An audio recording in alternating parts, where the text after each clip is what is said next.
Hello everyone, welcome to my channel fresh talks and blogs 217. Actually ఈరోజు సడన్గా dinner చేద్దామని చపాతీ పెట్టాను. అంతలోపల సిలిండర్ అవుతుందన్నమాట.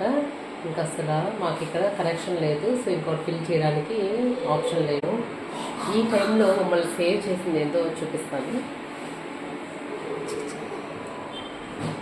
ఇదనమాట ఈ క్రిటికల్ టైమ్స్లో మమ్మల్ని సేవ్ చేసింది అయితే ఇది. యాక్చువల్లీ ఇది వచ్చి నేను జాబ్ చేస్తున్నప్పుడు మా హాస్టల్లో ఎగ్స్ అండ్ మిల్క్ బాయిల్ చేసుకోవడానికి కొనుక్కున్నాను.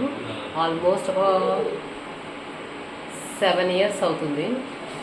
ఆల్మోస్ట్ 7 years అవుతుంది అనమాట. ఇది వచ్చి పీజన్ కంపెనీ. నాకు ఆల్మోస్ట్ అంటే మాకు ఆఫీస్లో కూపన్స్ ఇస్తారు కదా, ఇలా అమెజాన్ కూపన్స్ ఇచ్చినప్పుడు ఇది కొనుక్కున్నాను అనమాట. ఇది ఒక పాల గిన్నె అన్నట్టు. సో ఫైనల్గా ఇప్పుడైతే ఇది సేవ్ చేసింది. Thank you. Please do subscribe to my channel. Bye bye.